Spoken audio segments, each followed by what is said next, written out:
جون برای شما داشتم میخوندن تعالی شما بود. بگو درش چی میخواستی بگی مامی؟ بگو دیگه.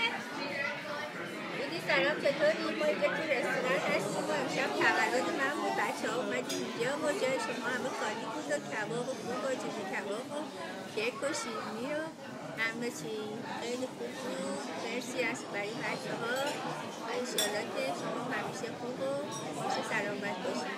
یه روز بیاید اینجا با هم بیاید اینجا این چلو کبابی خیلی جای خوبیه. بیاید اینجا کباب بخوریم. شب همگی بخیر.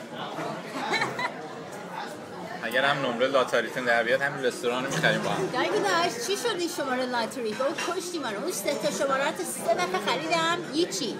$9 بدهکاری به من.